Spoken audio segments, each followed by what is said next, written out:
अब ब्रेक के बाद एक बार फिर से आपका स्वागत है। आते हैं, चलते हैं सलीम भाई और अब्दुल भाई के पास जानने के लिए कि खासतौर से कुरान में क्या क्या चीजें लिखी गई हैं और वो कितनी सही है। सबसे पहले ये बताइए, ये कहा जाता है कि 1400 साल पहले जो है ग्रंथ आसमान से आई थी और आने के बाद में यहाँ उतर करके जो है लोगों को पूरा एक प्रेम का संदेश दिया गया था। है क्या कुरान के अंदर, और क्या वाकई में ये ऊपर से आसमानी किताब जो कहा जाता है, क्या वाकई में ऐसा कुछ है भी, या खाली ये सिर्फ लोगों को दिमाग में डाल दिया गया है? आसमानी नहीं, उस्मानी किताब है। हजरत उस्मान गनी तीसरे खलीफा, उन्होंने कुरान तैयार की है।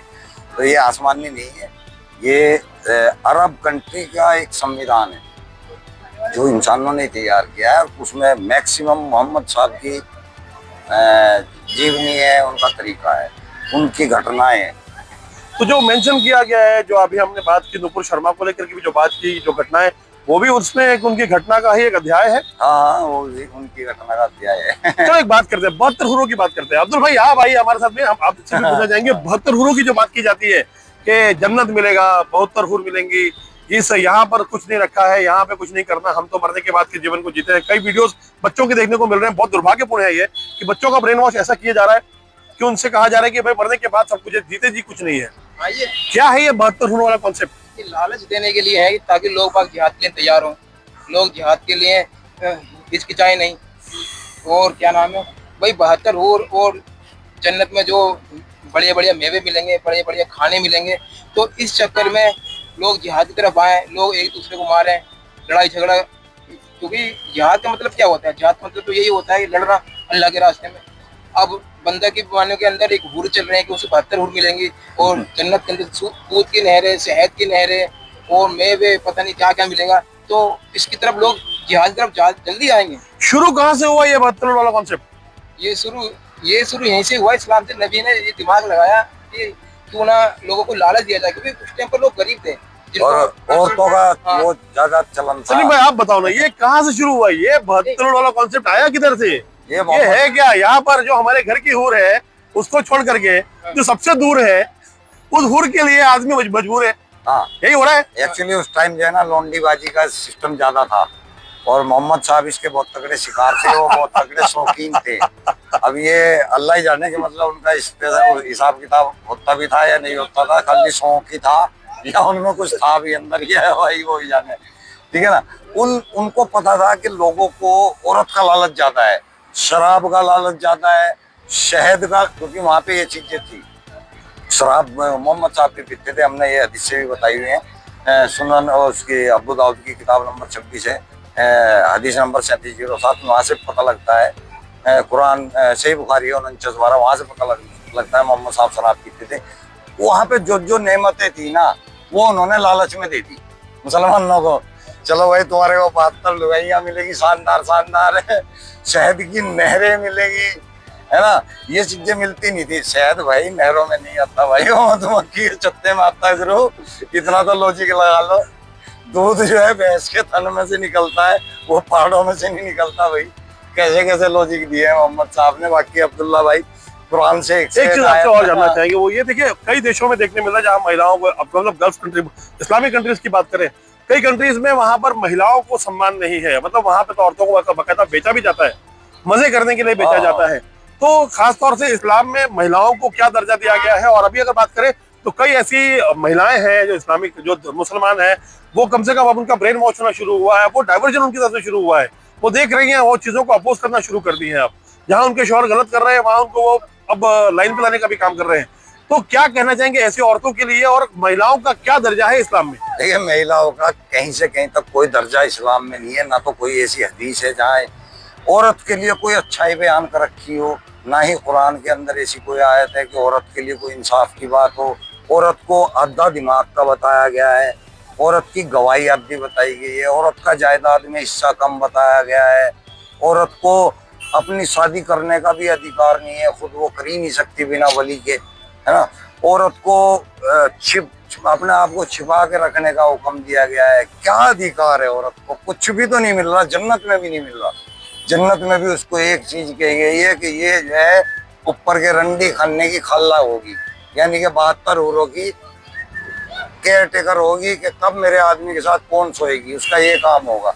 कौन औरत चाहेगी अपने घर वाले के लिए दूसरी औरत?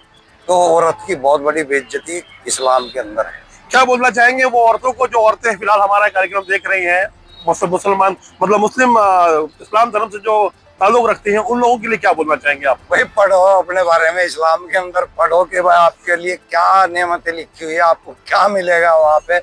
मर्दों को तो वहाँ पे 72 हूर मिलेंगी, आपको कौन से हब्सी मिल रहे हैं वहाँ पे, बताना कौन सी मेवे आपको मिल रही है, क्या नेमतें आपको मिल रही है, या यहाँ पे दुनिया के अंदर ही इस्लाम में रह के आपको क्या मिल रहा है। ये तो आप खुद सोचो, पढ़ के देखो, पता लग जाएगा। एक बात और जानेंगे आपसे, जिस तरह से कहा जाता है कि एक एक फैमिली में हमको 5-5, 7-7, 8-8 बच्चे देखने मिलते हैं, और कहा जाता है कि ये तो अल्लाह की देन है। अल्लाह की देन है, इसको भी 7 बच्चे हैं। और बाप रे बाप, ये 7 बच्चे। आपकी उम्र क्या है? मेरी 35। 35 साल में 7 बच्चे। आपके कितने हैं? 2 है मेरे, तो मैं अलग टाइप का शुगर है। 7 बच्चे। हाँ जी। 7 बच्चे मुसलमान, मतलब यहाँ पर सोचिए, अभी वो 7 का फिर आगे क्या करेंगे आप? चलिए आप एक बात बताइए, आगे इधर आइए, मेरे पास आइए, आप आपसे सवाल करते हैं। 7 बच्चे आपको हैं, एकदम जीता जागता प्रमाण हमारे सामने है कि अब्दुल भाई की उम्र जो है वो 7 साल है, 35 साल है, और 35 साल में 7 बच्चे हैं इनको। अब आप मुझे बताएं कि उन बच्चों की एजुकेशन कैसी हो रही है? एजुकेशन कैसी होगी, इतनी कमाई तो है नहीं अब तो। असल में क्या ना, हमारी सोच क्या होती है कि हम बच्चे ज्यादा इसलिए हो जाते हैं हमारे, क्योंकि हमारी सोच ये होती है, मेंटलिटी ये होती है कि अल्लाह पालेगा। हम शुरू में इस पर डिपेंड रहते हैं। इस्लाम के अंदर जब मैं था तो सोच ये थी मेरी कि हमें तो तैयारी करनी है, आखिरत की करनी है, यानी मरने के बाद तैयारी करनी है। दुनिया में तो हम सिर्फ ऐसे जनरली आए हैं, यहाँ तो हमारे लिए कैद खाना है, आखिर जीना तो हमें मरने के बाद है। तो जब बच्चे हो रहे हैं तो ये अल्लाह की देन का मतलब ये हो गया कि अल्लाह ही पाल रहा है इन बच्चों को। हमारी सोच ये होती है, मोदी रहा है। सोच ये होती है ना कि अल्लाह ताला नसीब में उसकी रोजी लिख देता है पैदा होने से पहले। ये हमें पढ़ाया जाता है कि पैदा होने से पहले जब अल्लाह ने रोजी लिख दी तो हम नहीं पाल रहे उसे, वो अल्लाह पाल रहा है। हमारी सोच ये होती है, और जब हमारी सोच ये हो जाएगी ना, फिर हम 7 को छोड़ो, फिर तो हम 100 भी कर सकते हैं। हाँ, 100 तो सभी कर सकते हैं। और फिर बाद में सुबह सुबह 6 बजे जाकर राशन की लाइन पे बैठ जाते हैं। देने वाला अल्लाह है, मांग रहे वहां जाके। चलो एक बात बताओ, जिस तरह से मोदी सरकार ने आने के बाद में 4 शादियों पर पाबंदी लगा दी, कई नए नए कानून लेकर के आ गए हैं, और अब सुनने में आ रहा है ये भी कानून की तैयारी चल रही है कि जिनके 2 बच्चे से ज्यादा होंगे उनका वोटिंग अधिकार भी छीन लिया जाएगा। जिनके 2 बच्चे से ज्यादा होंगे वो पहले इलेक्शन में खड़े नहीं हो पाते हैं, लेकिन जिनके 2 बच्चे से ज्यादा हो जाएंगे वो वोटिंग का अधिकार भी उनका चला जाएगा। बढ़िया है। क्या लगता है ये होना चाहिए? हाँ, बेहतरीन। क्या कहेंगे हमारे चैनल के माध्यम से मोदी जी को? मोदी जी, अगर आप ऐसा काम करते हैं तो पूरे ऑल एक्स मुस्लिमों की सपोर्ट आपको 100% उठा दो कदम, हम आपके साथ हैं।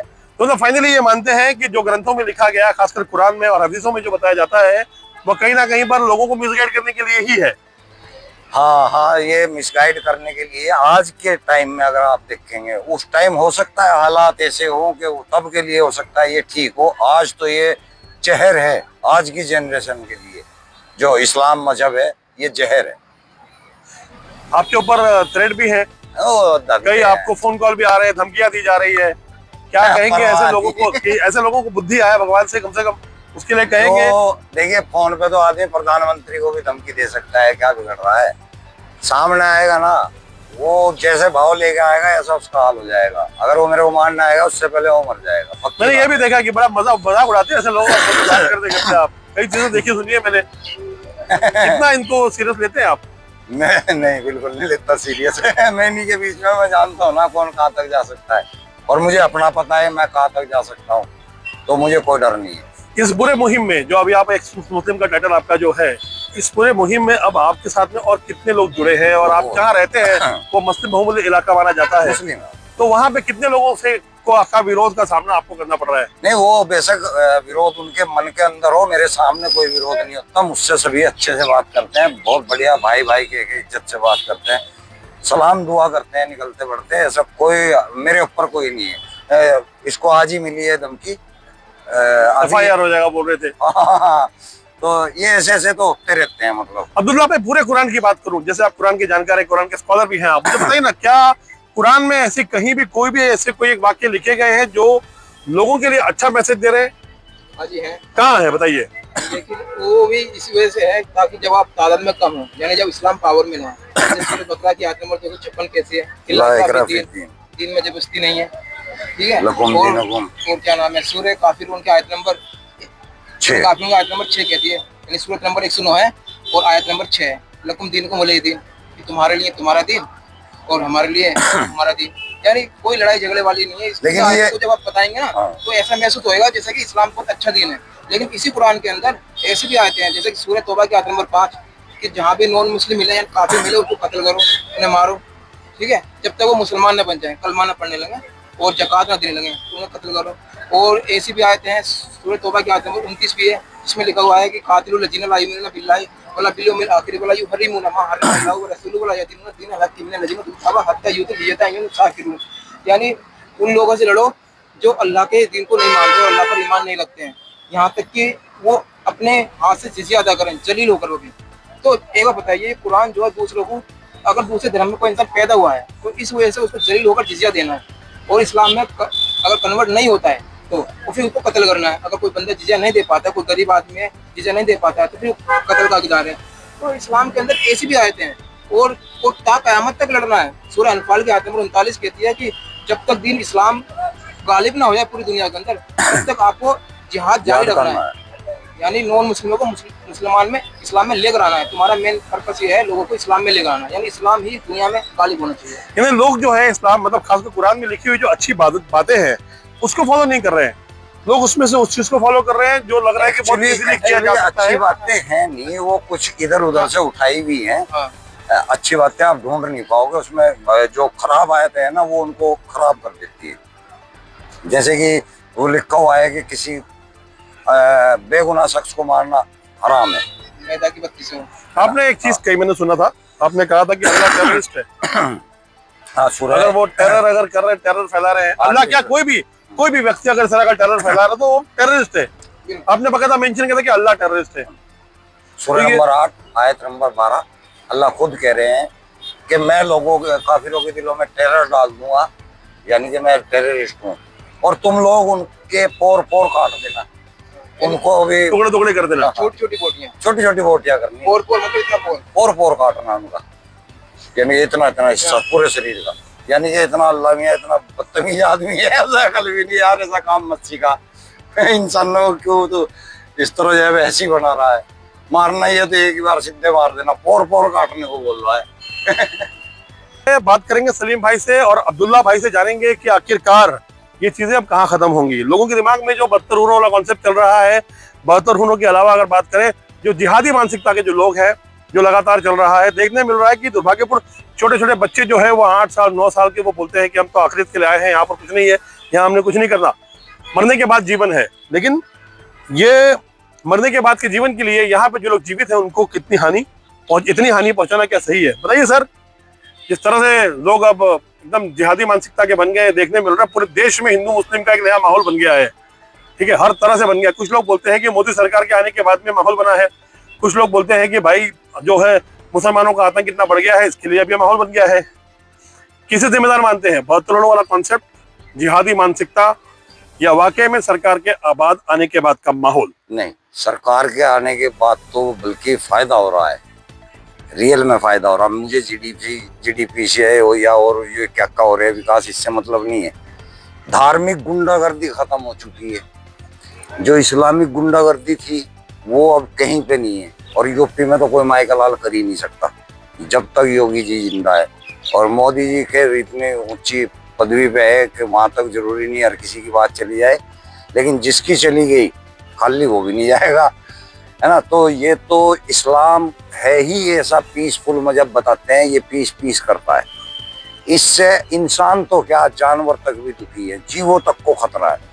दुनिया के कितने तरह के मुर्गा, मुर्गी, बकरा, जल मुर्गी, तितर, बटेर कुछ भी तो नहीं छोड़ते। ऊँट को भी नहीं छोड़ते, किसी कोई सा भी जानवर। ये सुअर को आराम बता रखा है, नहीं तो इसको भी नहीं छोड़ना था। ये तो इस तरह मारते हैं, बताओ एक दिन कितना भयंकर नरसंहार होता है एक दिन के अंदर। तो ये बहुत कुत्ती कौम है। सॉरी, कौम ऐसी नहीं है, मैं माफी चाहता हूँ, कौम ऐसी नहीं है, इस्लाम ऐसा है। कौम में तो अच्छे इंसान भी हैं, बढ़िया इंसान भी है, जिनको मानवता अच्छी लगती है, जिन्होंने इस्लाम पढ़ा हो या ना पढ़ा हो, लेकिन वो अच्छे इंसान हैं। मुसलमान ऐसे भी हैं, और मैक्सिमम जो इस्लाम को पढ़ के उसको फॉलो कर रहा है वो हरामी है, पूरा उससे बचो। वो खतरनाक है। भविष्य में ये मान के चले कि सलीम भाई जो है वो घर वापसी करेंगे? काहे की गर्भाष्टी मतलब यानी जो आपके पीढ़ी जो पूर्वजों ने जो किया था, जो धर्म हम परिवर्तन वही किया है, था, हम वही है। हमें कुछ कबूल करने की जरूरत ही नहीं है, नहीं वही है मतलब वही। धर्म परिवर्तन ये मान के चले कि भविष्य में सलीम भाई जो है, सलीम वास्तिक जो है, जिन्हें लोग सलीम नास्तिक भी कहते हैं, अब सोशल मीडिया पे ट्रेंड हो रहा है कि सलीम नास्तिक जो है, सलीम वास्तिक जो है वो पूरी तरह से नास्तिक से मतलब आस्तिक बन करके धर्म परिवर्तन करें और दोबारा मतलब एक हिंदुइज्म को फॉलो करते हुए अपनी जो है नैया आगे बढ़ाएं। देखिए मैं ये चीज शुरू से कहता आ रहा हूँ कि भाई मैं सनातनी हूँ। सनातन ये नहीं है कि आप राम को मानो, विष्णु को मानो, इसको मानो, वो सनातन नहीं है। सनातन कुदरती है, कुदरत है, हवा है, जल, पानी, पेड़ पौधे, जीवन, जीव, इन सबको सुरक्षा देना, इनके फायदे की बात करना, वो सनातन है। कट्टर शब्दों में जानना चाहेंगे हमारे चैनल के माध्यम से कि अब जो लोग आपको ट्रोल कर रहे हैं और जो लोग आपको बुरा बोल रहे हैं, उनको प्रेम से एक संदेश आप दे दीजिए कि भाइयों देखो ऐसा है कि जो आप कर रहे हैं वो सही नहीं है, धमकी ना दें, गाली गलौज ना करें, समझाएं जरा हाँ, प्लीज। बहुत लोग ऐसे हैं जो धमकियां देते हैं। देखो भाई, धमकी से कुछ नहीं उखाड़ पाओगे। हम बहुत डेंजर आदमी है अपनी लाइफ के, हमें भी कम ना समझो। और आज की सरकार ऐसी है कि वो ऐसी धमकियां पूरी नहीं करने देगी। आप लोगों को कोई शिकायत है, हम बात करने को तैयार हैं। हमारा चैनल भी है, सलीम वास्तिक ऑफिशियल है, अब्दुल्ला भाई का भी चैनल है। हम ऐसे लोगों से ही बात करते हैं जिनको हमारी बातें सही नहीं लगती है, तो वो हमसे बात कर सकते हैं और अपना जो है मानसिक संतुलन ठीक रखें। इस्लाम के अनुसार ना चलें, संविधान के अनुसार चलें। संविधान हमारा हक है, हम उसके ऊपर हमें कार्य करना चाहिए। मानव धर्म सबसे बड़ा धर्म है। एक इंसान को दूसरे इंसान की परवाह करनी चाहिए, बल्कि जीवों की, पेड़ पौधों की, पानी की, सबकी परवाह करनी चाहिए। यही सनातन है। बहुत से डर नहीं लगता? सबकी आनी है, आपकी भी आनी है, आपकी भी आनी है, सबकी आनी है, काहे का डर फिर। मेरी जिंदगी में मैंने कई इंटरव्यूज किए, लेकिन सलीम भाई के साथ जो इंटरव्यू आज मैंने किया है, वाकई में एक ऐसा इंटरव्यू है जो कई बातें जो है वो इस्लाम धर्म से जुड़ी हुई और कुरान हदीसों के बारे में जो है काफी हद तक खुल के देखने सुनने को मिली। हालांकि अभी क्लैरिफिकेशन बाकी है। इस क्लैरिफिकेशन को लेकर के हमारे साथ में यहाँ पे अब्दुल्ला जी मौजूद है। अब्दुल्ला भाई, आप बताएं, जिस तरह से अभी हदीसों की बात मैं आपसे कर रहा हूँ, कुरान की बातें कर रहा हूँ, आप मुझे बताएं कि जो माहौल बन गया है और जो ये माहौल जो क्रिएट किया जा रहा है, खास तौर से बच्चों के अंदर जो ये बात डाली जा रही है, ये कितना सही और बच्चों को क्या सिखाने की जरूरत है मदरसों में, और जो इस तरह से जो चीजें हो रही हैं ये कितना गलत है, और क्या लगता है कि इसको अभी कितना सुधारने की जरूरत है, कितना लोगों को, बच्चों को समझाने की जरूरत है? जी, हमें अपने बच्चों को एजुकेशन की तरफ लाना चाहिए। पढ़ाई लिखाई पर उन्हें स्कूल भेजना चाहिए, और उन्हें जितना हम उन्हें एजुकेट करेंगे इतने ही वो इंसान की तरफ और अच्छाई की तरफ आएंगे, और इतना ही इन चीज़ों से, गलत चीज़ों से दूर निकलेंगे। अगर मान लो मुसलमान है, मुसलमान होना कोई बुरी बात नहीं है मेरे हिसाब से, लेकिन मुसलमान के अंदर इस्लाम लाना ये गलत बात है। इस प्रॉब्लम इस्लाम में है, मुसलमान में नहीं है, ठीक है? तो जो इस्लाम को जो फॉलो करेगा ना कोई इंसान, तो वो इंसानियत के रास्ते पर नहीं चल सकता। मैं आपको बताऊं, हिंदुस्तान के अंदर रहकर कोई भी एक आदमी मुकम्मल इस्लाम फॉलो नहीं कर सकता। कुछ तो बात है हुई, देखो इस्लाम फॉलो नहीं कर सकता, क्योंकि इस्लाम के अंदर ऐसी ऐसी बात बताई गई है कि दूसरों को लड़ना, दूसरों को कत्ल करना, दूसरों को बुरा भला कहना। जैसे कि हम कुरान मजीद पढ़ते हैं, कुरान के अंदर कहा गया है सूरह अंबिया की आयत नंबर 98 कि जन्नत में जो जाएंगे मुसलमान जाएंगे, और जहन्नम में जो जाएंगे वो जो काफिर है वो जाएंगे, उनके खुदा जाएंगे। यानी किसी दूसरे के खुदा को जहन्नम में डालना ये एक ब्लास्फेमी नहीं है भाई, ये गलत चीज है। अगर कोई इंसान इस बात को खुलेआम कह दे तो लड़ाई झगड़ा हो जाएगा। लोग इस बात को क्यों नहीं मानते हैं कि जो अल्लाह ने आपको जन्म दिया है वही हमारा ईश्वर अल्लाह जो है उन्होंने हमको जन्म दिया है? लोग ये बात अगर मानते हैं कि अल्लाह का कोई चेहरा नहीं है, कोई रूप नहीं है, एक ऐसी शक्ति है जिसको मानते हैं, तो वही शक्ति हमको जन्म दी है। हमने कोई एप्लीकेशन दिया नहीं, ना आपने कोई एप्लीकेशन दिया, तो लोगों के जहन में ये बात क्यों नहीं आ रही है? क्या कुरान में या हदीस में कहीं ये बात लिखी हुई है कि जो भी एक सुप्रीम पावर है वो सभी को जन्म यहाँ धरती पर लेकर के आया है, और हर आदमी को उस सुप्रीम पावर को एक प्रे करना चाहिए, उनकी आस्था में रहना चाहिए? जी देखो, अकीदा तो ये है मुसलमानों का कि हाँ वो सुप्रीम पावर को मानते हैं, लेकिन हमें सुप्रीम पावर ये भी देखनी पड़ेगी, सुप्रीम पावर जो है क्या वाकई वही है जिसने हमें बनाया है। तो ये भी हमें देखना पड़ेगा, क्योंकि जब हम कुरान को पढ़ते हैं तो हमें पता चलता है सुप्रीम पावर जो है वो अपना अपना देख रही है। सनातन धर्म तो इसके कई हजारों साल से है। 5000 साल पुराना जो है सनातन धर्म का जो है आपको पूरा प्रत्यक्ष मिल चुका, प्रमाण मिल चुका है। और अगर कुरान की बात करें तो 1400 साल पुराना इसका इतिहास रहा है, 1500 साल पकड़ लीजिए अधिकतम, ठीक है, ये इसका इतिहास रहा है। क्या ऐसा नहीं, इसके पहले ग्रीक थे, आपको अगर जानकारी होगी तो इस्लाम के पहले ग्रीक थे, ठीक है, सनातन थे, ठीक है ना। तो एक जो है लंबी चौड़ी जो है एक डिटेल सामने चलती आ रही है। इंग्लिश कैलेंडर को देख लो आप, 2025 चल रहा है, ठीक है ना। तो ये 1400 साल पुराना आया ग्रंथ क्यों दुनिया के सारे ग्रंथों पर, दुनिया के सारे जिनका भी वजूद रहा है, उनको नकारते हुए सिर्फ यह बोल रहा है कि इस्लाम ही सबसे ऊपर है, इस्लाम ही सबसे पहले है, और जो आदम आए थे वही सबसे पहले थे, और उसके अलावा दुनिया में कभी किसी का अस्तित्व था ही नहीं। क्यों ये कहा जा रहा है? ये इसकी वजह से कहा जा रहा है कि ये सिर्फ दावा है मेरे हिसाब से। मेरे हिसाब से आपको क्या लगता है? वो साबित नहीं कर सकते इस चीज को। देखो, आपको क्या लगता है? मुझे ये लगता है कि ये जो कुरान है, कुरान किसी ऐसे शख्स ने लिखी है जो पर्सनली लोगों को अपनी तरफ अपनी बात मनवाना चाह रहा है। यानी जो मैं कह रहा हूँ वही सही है, बाकी पूरी दुनिया गलत है, ठीक है। अब जो मैंने कह दिया वो पत्थर की लकीर बन गया, अब उसी पर ही पूरी दुनिया को चलना है। अब ऐसा तो मुमकिन नहीं हो सकता भाई, सबकी अपनी अपनी अलग अलग आइडियोलॉजी है, ठीक है भाई। कोई आदमी जिस धर्म में पैदा होता है वो उस धर्म को फॉलो करता है, वो आपके धर्म में कैसे आ जाएगा। लेकिन इस्लाम की ये मानसिकता है कि वो कहता है कि हम ही सही है और हम ही जन्नत में जाने वाले हैं, और बाकी जितने भी नॉन मुस्लिम है जो इस्लाम में नहीं है। आपने कहा कि किसी ने लिखा है, हाँ, वो किसी ने कौन हो सकता है? वो कोई एक इंसान हो सकता है। कौन भाई किताबों को लिखते कौन है? इंसान ही। 1400 साल पहले किसने लिखा? देखो 1400 साल पहले भी इंसान थे, तो इंसान ने ही लिखा होगा, क्योंकि आसमान से किताब जो आती है, आसमान से जो किताब आती है, तो वो किताब आज वो है कहाँ? रसूल अल्लाह की क्या भूमिका है? देखो रसूलुल्लाह ने जो, रसूलुल्लाह की भी भूमिका है, उन्होंने दावा किया कि मैं आखिरी पैगंबर हूँ, ठीक है। अब आखिरी पैगंबर होने के लिए उन्होंने कोई सबूत नहीं दिए। अगर हम उनके सबूत जांचते हैं कि आखिर उनको जांचते क्या वाकई वो आखिरी पैगंबर है, तो पहले पैगंबरों से हम जानते हैं पुरानी जो किताबें हैं जैसे बाइबल है या और भी पुरानी किताब है, ये इस्लाम बताया जाता है कि उन चीज़ों से जुड़ के आया है, ठीक है। तो लेकिन जब हम पुराने पैगंबर को देखते हैं तो ऐसा उन्होंने कभी नहीं किया जो हमारे नबी ने किया, क्योंकि हमारे नबी ने कहा कि मुझ पर माल गनीमत हलाल कर दी गई है और मेरे लिए लड़ना हलाल कर दिया गया है। लेकिन पुराने जो नबी थे वो लोगों को प्यार मोहब्बत से बताते थे, और कभी ऐसे हालत पैदा नहीं हुई पुराने नबियों के साथ। लेकिन यहाँ हमारे नबी जो है वो पूरी दुनिया पे गालिब आना चाहते हैं, लेकिन वो बताते हैं कि पुराने नबी जो थे वो प्यार मोहब्बत से दीन फैलाते थे। अब तुम सनातनी धर्म को ले लो, सनातनी में क्या है? सनातनी धर्म में यह है कि सब आपस में भाई भाई हैं जितने भी हैं, पर हमारे हिंदुस्तान ने दूसरे धर्मों को शरण दी, सब लोग आए। इसका क्या मतलब है कि सनातन धर्म जो हमारे देश का जो धर्म है वो दूसरे धर्म की भी इज्जत करता है।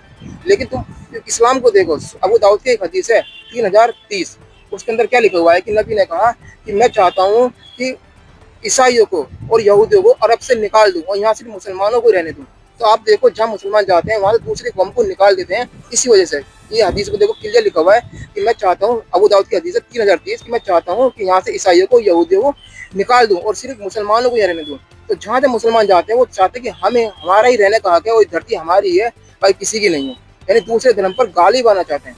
और कुरान भी ये कहता है, सूरह अहज़ाब की एक आयत है कि इस्लाम जो है वो दूसरे धर्मों पर गालिब आने के लिए हुआ, जबकि गालिब नहीं, दूसरे धर्म को भी साथ लेके। अगर असल में खुदा का कलाम होता तो सबको एक साथ लेके चलना होता और सबसे ऊपर इंसानियत रखता, लेकिन इस्लाम के अंदर सबसे ऊपर इंसानियत नहीं है। पूरे कुरान में कहीं भी एक भी जगह ये लिखा है कि दूसरे धर्मों का सम्मान करो, दूसरे धर्मों को इज्जत करो। आप जिन्हें काफिर कहते हैं और जिनके टुकड़े टुकड़े करने की बात करते हैं, ठीक है ना, उनके वैसे ना किया जाए, उनको अपना धर्म जीने दिया जाए और हम हमारा धर्म जिए। ये कहीं लिखा हुआ है? और कहाँ लिखा है? बिल्कुल नहीं, कहीं नहीं लिखा हुआ है।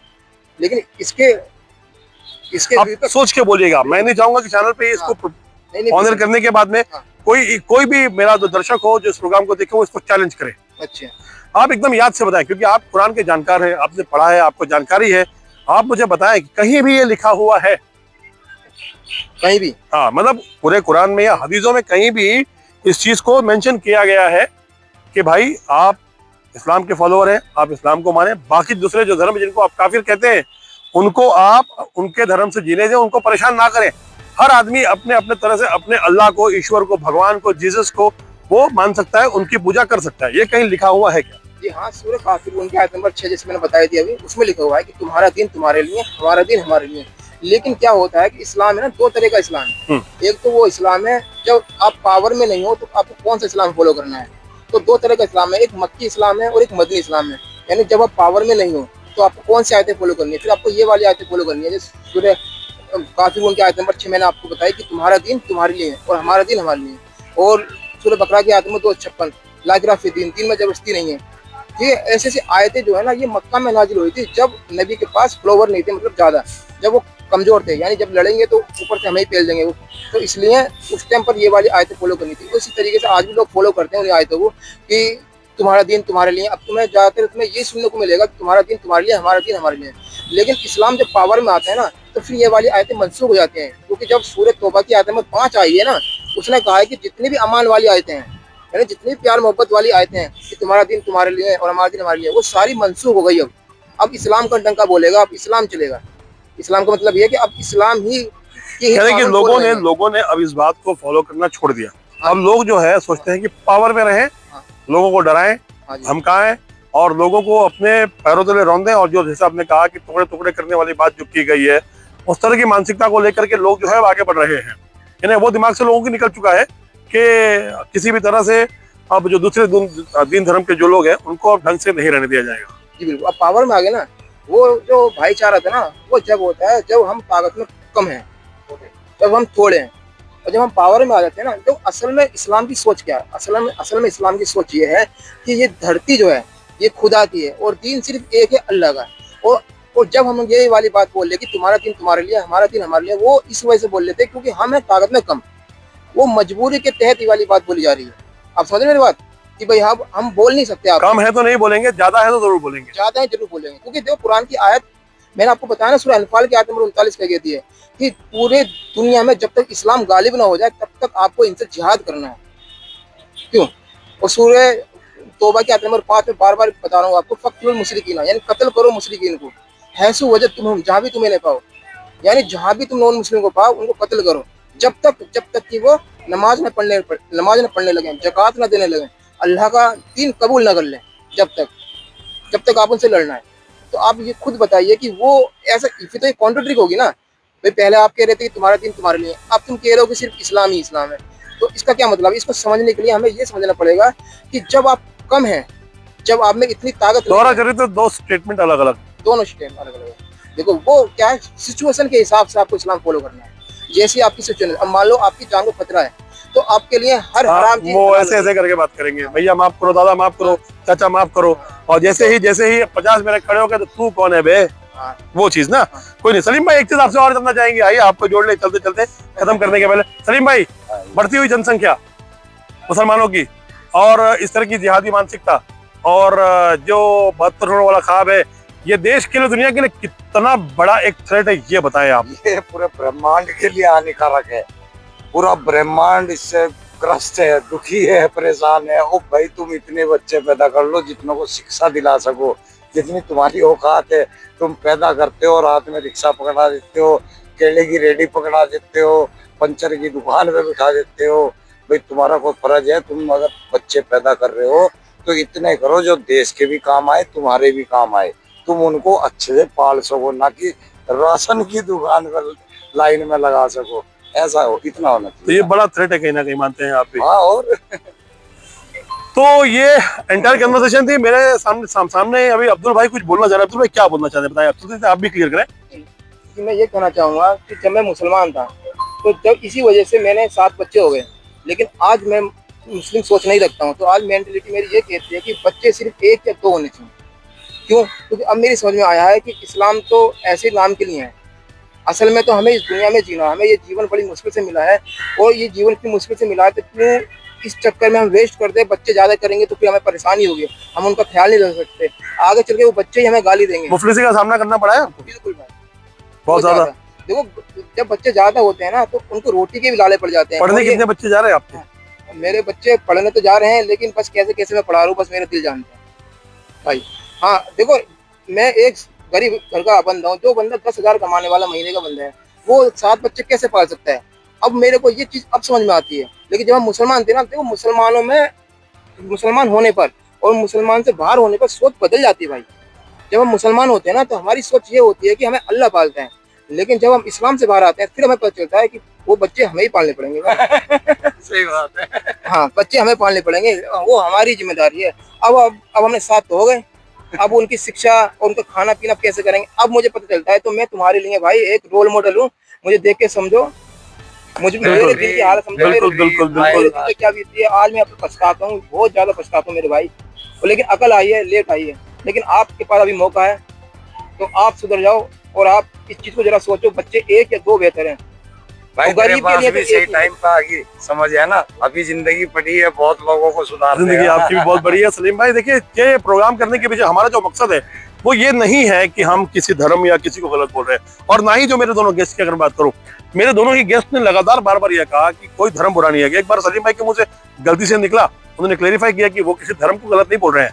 मुसलमान छोड़ने के बाद में, यानी एक्स मुस्लिम होने के बाद भी सलीम भाई की बात करें या अब्दुल्ला भाई की बात करें तो वो आज भी मुसलमान का धर्म का सम्मान कर रहे हैं। लेकिन उससे जुड़ी हुई बातें, उससे बड़ी जुड़ी जो चीजें हैं जिनको कि मिसगाइड किया जा रहा है, जिससे कि लोगों को भ्रमित करके जो है एक गलत दिशा में ले जाने का काम किया जा रहा है, उसको लेकर के हमारे इन दोनों ही गेस्ट का सख्त विरोध है।